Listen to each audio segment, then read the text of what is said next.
బర్త్డేకి మాటిచ్చానంటే డెఫినెట్గా చేసి తీరుతాను. Thank you sir. ఇక నుంచి నేను కూడా మీ బర్త్డేనే, నాకు మీరు బర్త్డేనే. తొందరగా ప్రాబ్లం వస్తుంది, అప్పుడు మీరే వచ్చి కాపాడాలి. వాట్? అంటే ప్రాబ్లం వస్తే అంటున్నాను సార్. తప్పకుండా రావాలి, ప్రామిస్. మీకు ప్రాబ్లం వచ్చిన రోజున డెఫినెట్గా వస్తాను. ఓకే?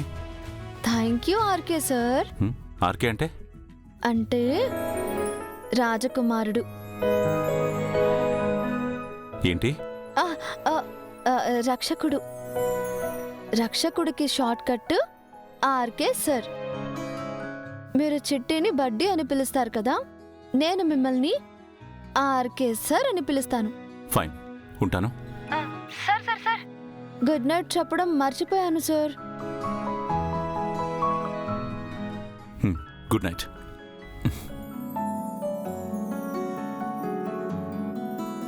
ఇప్పుడు నేను స్వీటీలాగా రుద్ర సార్ని కలవాలి అంటే నాకు అర్జెంటుగా ప్రాబ్లమింగ్ రావాలి. ఎలా?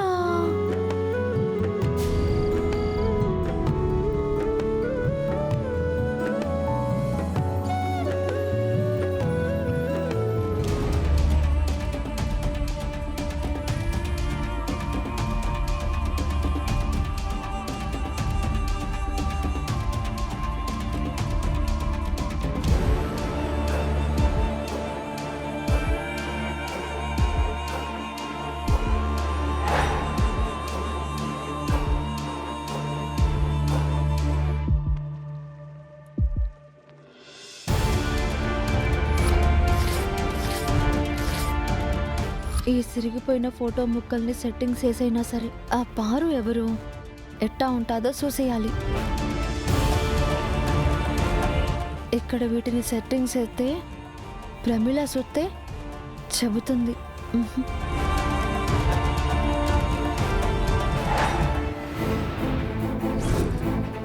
ఇక్కడైతే బెటరింగు.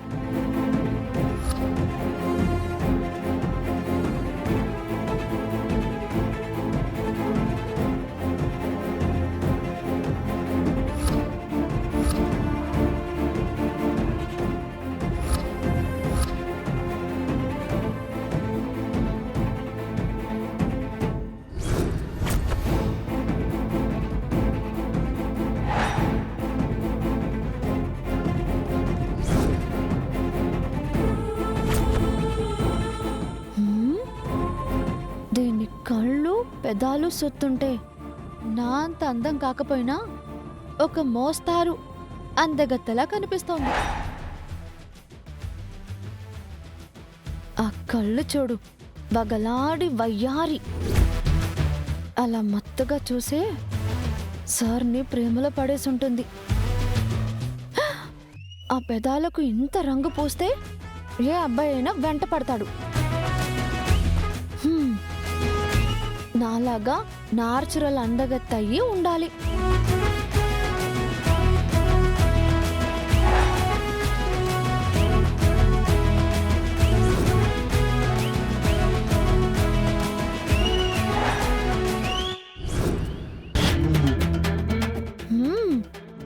పాటుగా చూస్తే బాగానే ఉంది, కానీ మొత్తంగా చూస్తేనే అంత బాగోదనుకుంటా.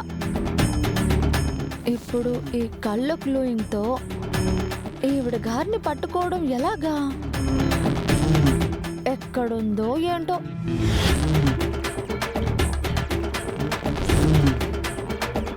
ఎక్కడున్నావే?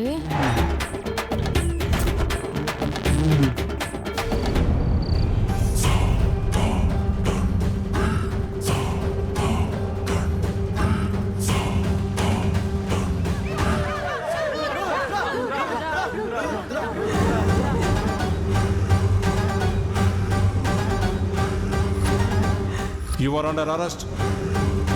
గేమ్లో నిజాయితీ లేకుండా డ్రగ్స్ తీసుకుని ఆడినందుకు.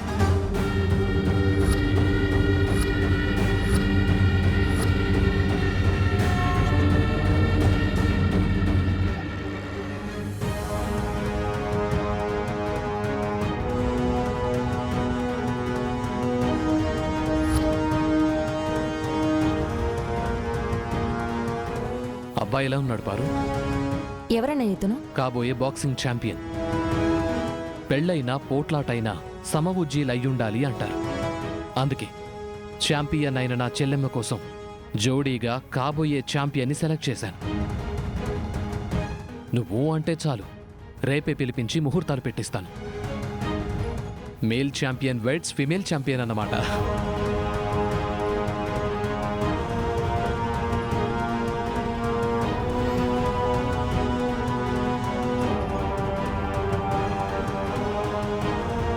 ఏమైంది పారు? అబ్బాయి నచ్చలేదా? బాగున్నాడు. మరింకేంటి, ఫిమేల్ బాక్సింగ్లో నువ్వెలా ఛాంపియన్ అయ్యావో తను కూడా ఈ ఇయర్ మేల్ బాక్సింగ్ ఛాంపియన్ కాంపిటీషన్లో ఛాంపియన్ అవుతాడు. అయినప్పుడు చూద్దాంలే అన్నయ్య. నీకా డౌట్ అవసరం లేదమ్మా. ఇతని కోసం స్పాన్సర్స్, యాడ్ ఏజెన్సీలు వెంట పడుతున్నారు తెలుసా? కావచ్చు, బట్ గెలుస్తాడు అనే నమ్మకానికి గెలవడానికి చాలా తేడా ఉందన్నయ్య. ఒక్కో గేమ్లో ఒక్క క్షణంలో అన్నీ తారుమారవచ్చు. అన్నయ్య, రుద్ర ఫాలోయింగ్, ఫ్యాన్ బేస్, తనకున్న పాపులారిటీ అన్నీ ఒకే రోజులో ఇలా ఇలా పోలేదా? టు బి ఫ్రాంక్, రుద్రాన్ని మించిన ఛాంపియన్స్ లేరు, రాబోరు. బట్ అతని ఫేట్ అతన్ని ఫెయిల్యూర్ పర్సన్ని చేసింది. అందుకే చెప్తున్నాను, గెలుస్తాడు అన్న హోప్తో కాదు, గెలిచాక ఆలోచిద్దాం. అది కాదు పారు. అన్నయ్య, నా థాట్స్, నా ఎక్స్పెక్టేషన్స్ ఇవన్నీ ఎలా ఉంటాయో యు నో వెరీ వెల్. నేను రుద్రాన్ని ప్రేమించడానికి కారణం బాక్సింగ్ ఛాంపియన్గా అతనికున్న పాపులారిటీ, రుద్రప్రతాప్గా అతని ఫ్యామిలీకి సొసైటీలో ఉన్న ఐడెంటిటీ, తన భార్యనైతే ఒక సెలబ్రిటీ స్టేటస్, రెస్పెక్ట్ ఇవన్నీ వస్తాయనుకున్నాను. బట్ ఒకే ఒక్క మ్యాచ్, ఒకే ఒక్క బ్యాడ్ ఇన్సిడెంట్తో హీ లాస్ట్, నాతో సహా. నాకు కావాల్సింది సక్సెస్ఫుల్ పర్సన్. అతని ద్వారా నా డిగ్నిటీ పెరగాలి, నాకంటూ గొప్ప ఐడెంటిటీ రావాలి. నేను తిరిగే కార్లు, వాడే వస్తువులు, వేసుకునే బట్టలు, ఆఖరికి నేను వేసుకునే చెప్పులు కూడా బ్రాండెడ్ అయినట్టే నా పక్కన నిలబడేవాడు కూడా ఒక బ్రాండ్ అయి ఉండాలి. అది అతని సక్సెస్ అయి ఉండాలి. ది బెస్ట్ కోసం వెయిట్ చేస్తాను, అంతేకాని ది బెస్ట్ అనుకొని కాంప్రమైజ్ అవ్వను. ఫైన్, అతను ఛాంపియన్షిప్ గెలిచాకే పెళ్లి ఫిక్స్ చేస్తాను. ఏదైనా సరే నా సిస్టర్ ఇష్ట ప్రకారమే జరగాలి, జరిపిస్తాను. లవ్ యూ అన్నయ్య.